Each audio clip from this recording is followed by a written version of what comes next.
kaming mga OFW. Kami po yung mga manggagawa sa ibayong dagat. Manggagawa na hindi pinalad na magkaroon ng magandang hanap buhay sa ating sariling bansa. Kami po yung mga manggagawa na kailangan pang lumayo ng milya-milya sa aming mga mahal sa buhay. At kailangan pang tumawid sa ibayong dagat para lang mabigyan ng magandang buhay ang aming pamilya.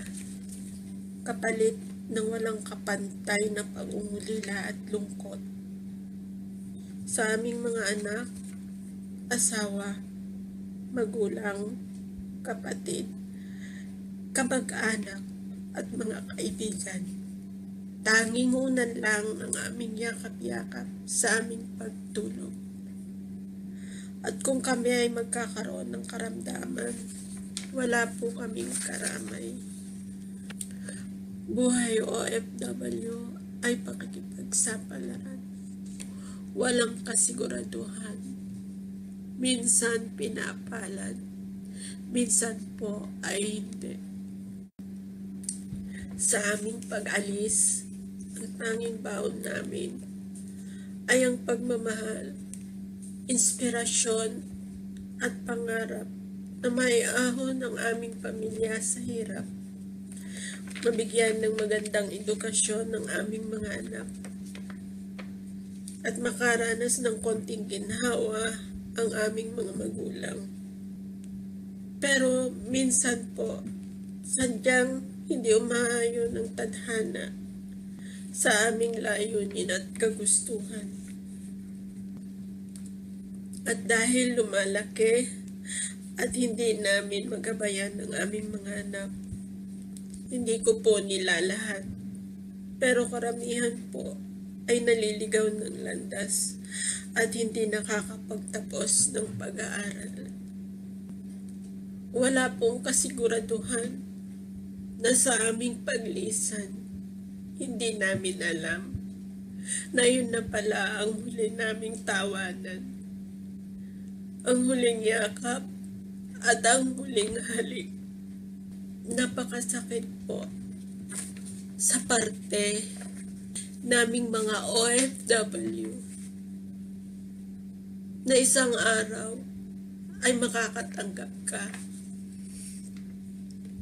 ng isang balita na halos hindi mo kayanin. Hindi mo alam kung paano ka uuwi agad-agad. Unang bakasyon ko po sa bansang Israel ay taong 2014 nang ihatid ko sa huling hantungan ang aking mahal na ina. Napakasakit at napakalungkot isipin.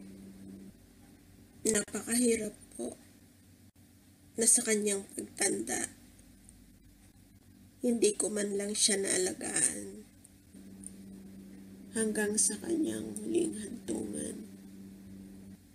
Samantalang ako po'y nag-aalaga ng ibang matatanda dito sa ibang bansa. Taong 2018 ang sumunod kong bakasyon sa bansang Israel. Ito ay ang masakit na katotohanan, kasabay ng paglaho, kasabay ng pagguho ng isang pag-asa at pangako na wala ng katuparan pang mabuo. Dahil ang taong pilit kong pinaglalaban ay kinuha na sa kabilang buhay. Pakiramdam ko na walang lahat ng saysay ang aking pagsusumikap sa buhay. Hindi man kami naging perpektong pamilya at dumaan kami sa maraming pagsubok sa buhay. Pinipilit pa rin naming buuin ang aming pamilya.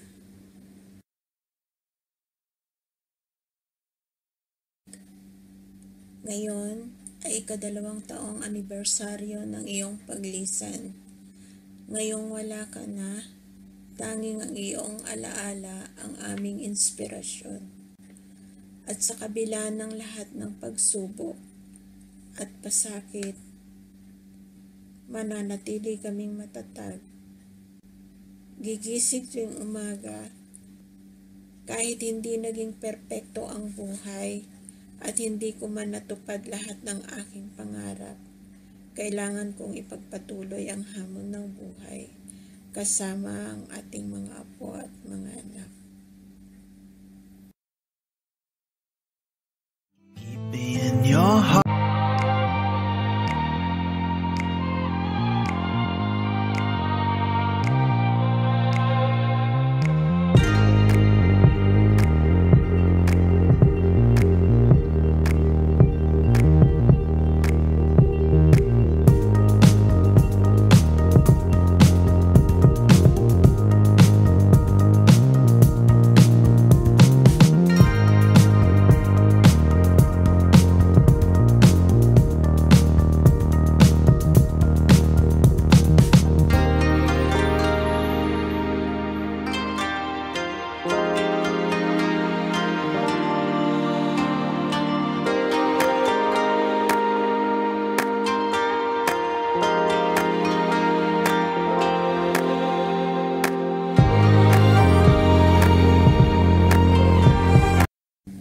Sa ngayon po, ako ay kasalukuyang nagtatrabaho pa rin sa bansang Israel bilang isang caregiver.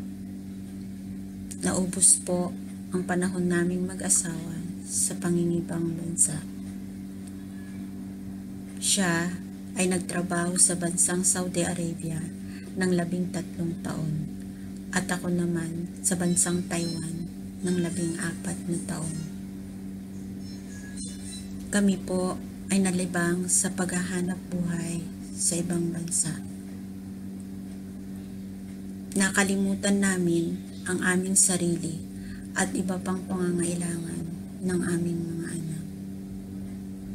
Naging good provider kami pero hindi kami naging mabuting magulang sa aming mga anak. Umuwi po ang asawa ko taong 2000 for good na may ibang kasama galing sa Saudi Arabia. Kaya ako ang nagtaguyod sa aming pamilya.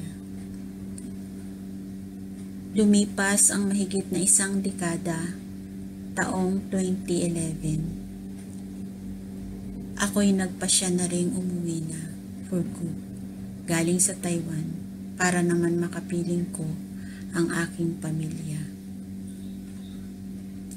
Wala akong kaalam-alam na wala na pala akong babalikan. Nakiporgood na pala siya sa iba. Ganun pala ang pakiramdam. Feeling mo katapusan na ng mundo. Kilala ko ang asawa ko, pero bakit ganun? Napakaraming tanong na wala akong makuhang sagot. Naging maganda ang buhay ng asawa ko sa iba. Ibinigay sa kanya lahat ng bagay na wala kami. Karangyaan, magandang bahay, mamahaling sasakyan, at kung ano-ano pa. Hindi na nila kailangang magbanat pa ng buto para kumita ng pera. Lumayo ako para magsimula ulit at dinala ako ng mga paako dito sa lupang pangako. Dito sa Israel, dito sa Holy Land. Lalo akong nagsumikap. Bumili ako ng bahay para sa kanya. Umaasa pa rin ako na mababawi ko siya. Subalit, unti-unti akong nawala ng pag-asa hanggang sa nag-file ako ng annulment. Dahil malaki ang laban ko, nag-grant ito after 2 years. Year 2016. Walang nabago sa aming relasyon, lalo kaming naging malapit sa isa't isa. Walang away, at walang sumbatan. Pareho kaming umasa na isang araw magigising kami na maayos na ang lahat. Pero napakadaya niya dahil isang araw tuluyan na siyang umalis nang wala nang balikan. Ngayon ay wala na siya. Paalam na.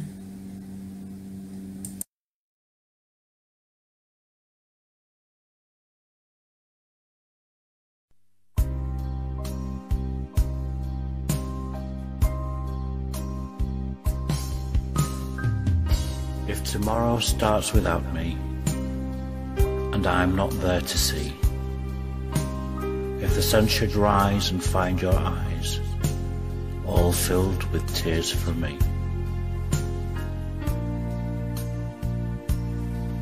I wish so much you wouldn't cry the way you did today, while thinking of the many things we didn't get to say.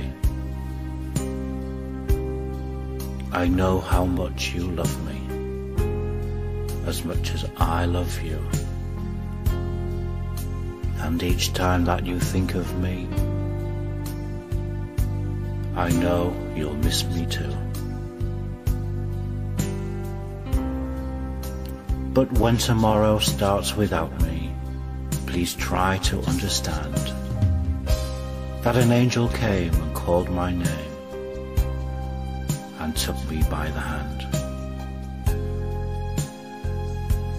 and said my place was ready in heaven far above, and that I'd have to leave behind all those I dearly love. But as I turned to walk away, a tear fell from my eye. For all my life I always thought I didn't want to die.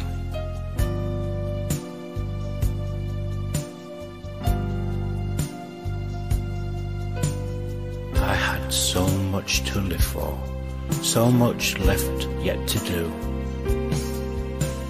It seemed almost impossible that I was leaving you. I thought of all the yesterdays, the good ones and the bad. I thought of all that we shared and all the fun we had. If I could relive yesterday, just even for a while, I'd say goodbye and kiss you, and maybe see you smile.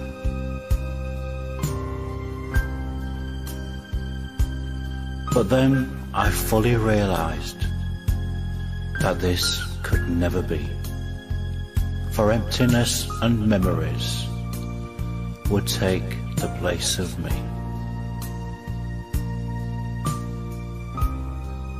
And when I thought of worldly things, I might miss them tomorrow. I thought of you, and when I did, my heart was filled with sorrow. But when I walked through heaven's gates, I felt so much at home, when God looked down and smiled at me from his great golden throne. He said, "This is eternity, and all I've promised you. Today your life on earth is past, but here life starts anew. I promise no tomorrow, but today will always last.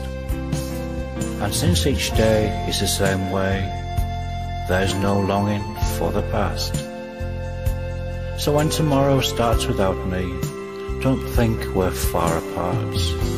For every time you think of me, just remember I'm right here in your heart."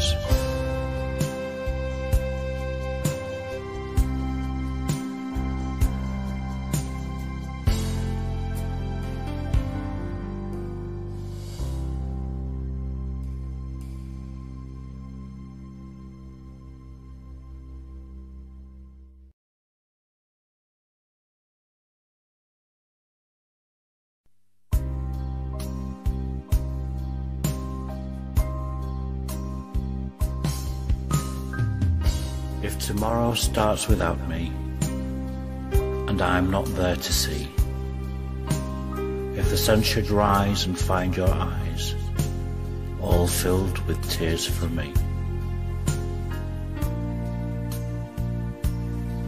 I wish so much you wouldn't cry.